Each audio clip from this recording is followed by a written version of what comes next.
किसी के कपड़े फटे थे, किसी के हाथ पर बैंडेज था, किसी के चेहरे पर स्क्रैचेस। सब कंप्लेन कर रहे थे कि लेवल 2 के वुल्व्स बहुत तेज थे और लेवल 3 में तो 1 मिनट भी सर्वाइव नहीं कर पाए। उनके सेटलमेंट पैनल्स पर एफ रेटिंग और सिर्फ 50 कॉपर कॉइंस का रिवॉर्ड दिख रहा था। एक लड़का हाथ में सस्ती मेडिसिन बॉटल पकड़े सिर हिला रहा था, जैसे सोच रहा हो कि इतनी मार खाने के बाद भी रिवॉर्ड कुछ नहीं मिला।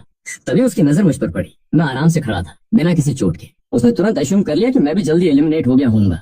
वो चेहरे पर स्मग एक्सप्रेशन लेकर मेरी तरफ बढ़ा, शायद कंधे पर हाथ रखकर कोई सिंपैथी वाली स्पीच देने वाला था। लेकिन उससे पहले ही क्लास 2 के होमरूम टीचर ने उसे रोक लिया। टीचर ने कहा, पहले ऊपर स्क्रीन देख लो, फिर बात करना। लड़का कंफ्यूज होकर मुड़ा। उसके साथ बाकी स्टूडेंट्स ने भी ऊपर देखा। अगले ही पल सब पत्थर की तरह जम गए। स्क्रीन पर सबसे ऊपर मेरा नाम था, 15 floors cleared, SSS rating. Medicine bottle पकड़े लड़के की आंखें फैल गईं। उसने पहले बॉटल देखी, फिर स्क्रीन, फिर मुझे, जैसे उसका दिमाग ये इन्फॉर्मेशन एक्सेप्ट ही नहीं कर पा रहा हो। कुछ देर तक किसी के मुंह से एक शब्द नहीं निकला। करीब 1.5 घंटे बाद टेलीपोर्टेशन एरे फिर चमका। इस बार जैंगशी बाहर निकला। उसका पूरा शरीर पसीने से भीगा हुआ था। यूनिफॉर्म कई जगह से फटी हुई थी। साफ दिख रहा था कि उसने जबरदस्त लड़ाई लड़ी है। उसने 8 लेवल्स क्लियर किए थे, बी रेटिंग मिली थी। रिवॉर्ड में सिल्वर वेंड वॉकर ब्रेसेस और रैपिड फायर नाम की स्किल बुक मिली थी। बाहर आते ही उसने हवा में मुट्ठी लहराई। कमाल हो गया। फिर वो सीधे मेरी तरफ आया। मैं उस वक्त पानी पी रहा था। उसने मेरे हाथ से बॉटल ली, आधी से ज्यादा एक ही सांस में खत्म कर दी और बैठते ही बोला, भाई तू बहुत तेज निकला। फिर उसने लेवल 8 की हॉरर स्टोरी सुनानी शुरू कर दी। बोला कि वहाँ 100 आयरन स्किन बेयर्स थे और उन्हें खत्म करते करते उसके हाथ जवाब दे गए। थोड़ी देर बाद उसने मुझे देखा और पूछा, वैसे तू कितने फ्लोर्स तक गया? उसने अंदाजा लगाया कि मैं साफ सुथरा हूँ, तो शायद ए रेटिंग लेकर निकला होगा। मैंने आराम से जवाब दिया, सब क्लियर कर दिए। अगले ही पल उसने मुंह में भरा पानी सीधे बाहर उगल दिया। वो जोर जोर से खांसने लगा। क्या? उसने चिल्लाकर कहा, मजाक मत कर, स्कूल रिकॉर्ड 12 फ्लोर्स है। वो तुरंत मुड़ा और खुद स्क्रीन देखने लगा, फिर वहीं फ्रीज हो गया। उसकी नजर 15 फ्लोर्स और एसएसएस रेटिंग पर अटक गई। फिर उसने मुझे देखा, फिर स्क्रीन, फिर मुझे। उसका दिमाग रीबूट होने की कोशिश कर रहा था। आखिर कई सेकंड्स बाद उसके मुंह से सिर्फ एक सवाल निकला, भाई तू इंसान है भी या नहीं? समय बीतता गया। डंजन शुरू हुए 2 घंटे और 8 मिनट हो चुके थे। तभी टेलीपोर्टेशन एरे आखिरी बार चमका। इस बार वैंग यी शिंग बाहर आया। उसके शरीर पर खून लगा हुआ था। यूनिफॉर्म लगभग फट चुकी थी, लेकिन उसके चेहरे पर गर्व साफ दिख रहा था। उसने 12 लेवल्स क्लियर किए थे और ए रेटिंग हासिल की थी। रिवॉर्ड्स में सिल्वर थंडर गॉन्टलेट्स, सिल्वर गेल नेकलेस और ब्लॉक स्किल बुक मिली थी। बाहर आते ही उसने ऊंची आवाज में अनाउंस किया कि उसने पुराना स्कूल रिकॉर्ड तोड़ दिया है। आसपास के कई स्टूडेंट्स उसकी तरफ देखने लगे। वो सीधा मेरी तरफ बढ़ा। उसके चेहरे पर वही घमंडी स्mirk था। उसने मुझे ऊपर से नीचे तक देखा और बोला, लगता है तुम जल्दी बाहर आ गए थे, आराम करने का काफी टाइम मिल गया होगा। फिर उसने इतनी ऊंची आवाज में ब्रैग करना शुरू किया कि पूरा स्टेडियम सुन सके, मैंने लेवल 12 क्लियर किया है, स्कूल रिकॉर्ड तोड़ दिया। इतना कहकर वो मुझे घूरने लगा, जैसे इंतजार कर रहा हो कि मैं उसकी तारीफ करूं। मैंने उसकी तरफ बस देखा, न कोई रिएक्शन दिया, न कोई मजाक उड़ाया। लेकिन शायद वही चीज सबसे ज्यादा चुभ गई। वैंग यीशिंग पहले तो इंतजार करता रहा कि मैं जेलस होऊंगा या कम से कम एम्बैरस दिखूंगा, लेकिन जब उसे मेरी तरफ से कुछ नहीं मिला तब उसे आसपास का माहौल अजीब लगने लगा।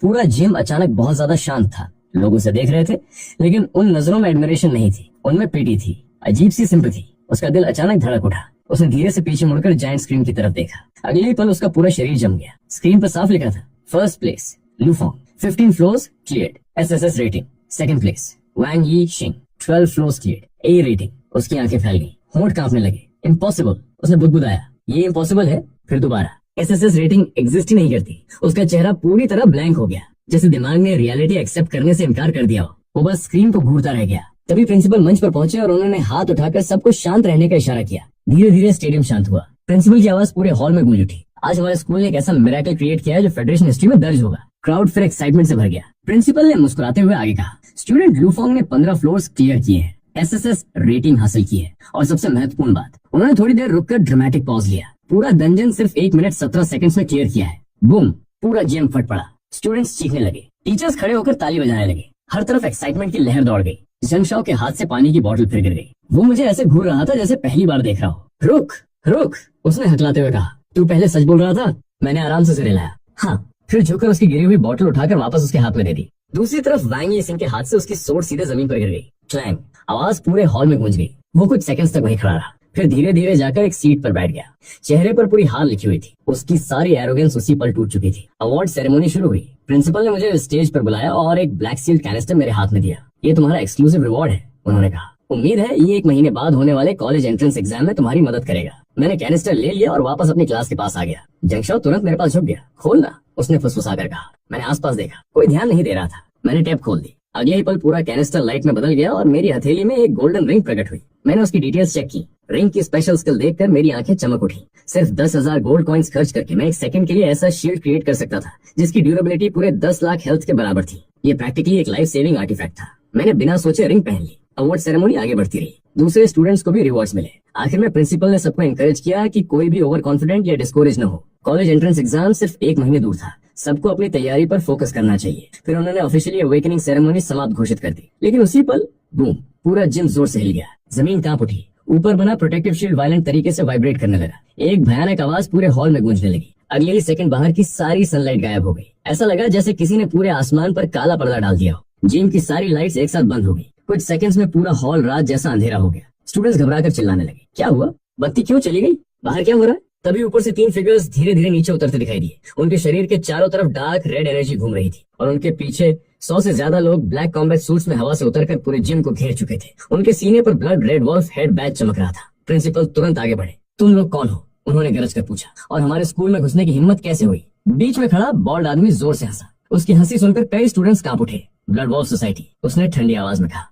तुम लोगों के पेरेंट्स ने सदर्न प्रोविंस में हमारी ब्रांच डिस्ट्रॉय कर दी थी। हमारे बहुत से लोग मारे गए थे। उसकी नजर सीधे मेरी और वैंग यिशिंग की तरफ गई। आज हम यहाँ ब्लड डेट वसूलने आए हैं। पूरा हॉल एकदम साइलेंट हो गया। प्रिंसिपल की आंखें सिकुड़ गई। तुम लोग क्या चाहते हो? उन्होंने पूछा। क्या तुम्हें 3 पिलर्स और गार्ड टीम का डर नहीं? बॉल्ड आदमी फिर हंसा। 3 पिलर्स, उसने मजाक उड़ाते हुए कहा।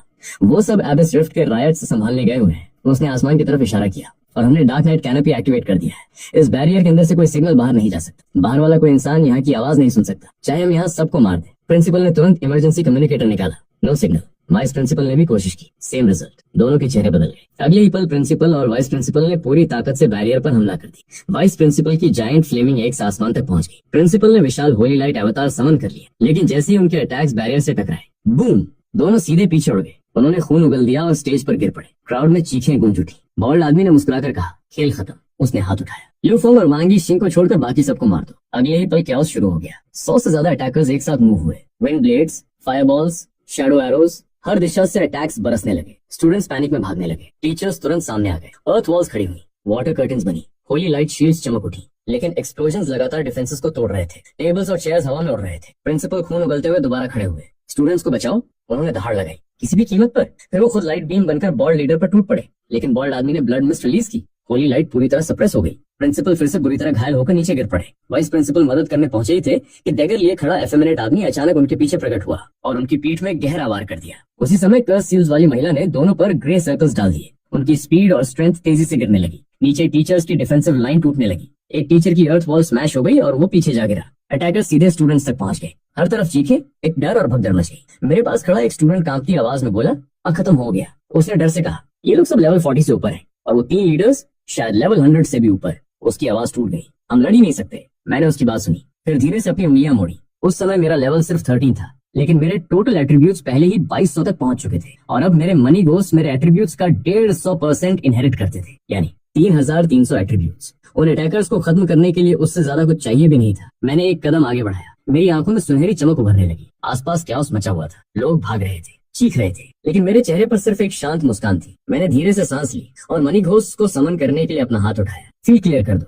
मैं आगे बढ़ने ही वाला था कि अचानक दोनों तरफ से किसी ने मेरे हाथ पकड़ लिए। एक तरफ वैंग यिशिंग था, दूसरी तरफ जियांग शाह। वैंग यिशिंग के चेहरे पर खून लगा हुआ था, लेकिन उसने उसे पूछने की भी कोशिश नहीं की। उसकी आंखों में साफ डर था। तू पागल हो गया है क्या? वो चिल्लाया। सीधे मौत के मुंह में कूदने जा रहा है। जियांग शाह की आवाज भी कांप रही थी। जल्दी मत कर। हाँ, तूने 15वां फ्लोर क्लियर किया था, लेकिन आज ही अवेकन हुआ है। वैंग यिशिंग ने दांत भींचते हुए कहा, वो लोग सालों से अवेकेंड हैं। तू सामने गया तो 1 सेकंड में खत्म हो जाएगा। मैं उनकी तरफ देखकर हल्का सा मुस्कुराया। दोनों सच में मेरी चिंता कर रहे थे, बस उन्हें असली सिचुएशन नहीं पता थी। मैंने आराम से अपने हाथ छुड़ा लिए। मेरे करंट स्ट्रेंथ के सामने उनकी पकड़ प्रैक्टिकली कुछ भी नहीं थी। ए रिलैक्स, मैंने शांत आवाज में कहा। मैं ऐसे काम नहीं करता जिनसे खुद मर जाऊं। इतना कहकर मैं आगे बढ़ा और धीरे से बोला, मनी गोस्ट्स। बूम, मेरे पीछे सुनहरी रोशनी फूट पड़ी। अगले ही पल 10 विशाल फिगर्स प्रकट हो गए। हर एक 3 मीटर से भी ज्यादा लंबा था। डार्क गोल्ड बॉडी, चौड़े कंधे और चेहरे की जगह एक विशाल कॉपर कॉइन सिंबल। उनकी प्रेजेंस इतनी भारी थी कि आसपास खड़े स्टूडेंट्स घबरा गए। कई लोग पीछे हटने लगे। उन्हें लगा शायद दुश्मन ने कोई नया मॉन्स्टर समन कर दिया है।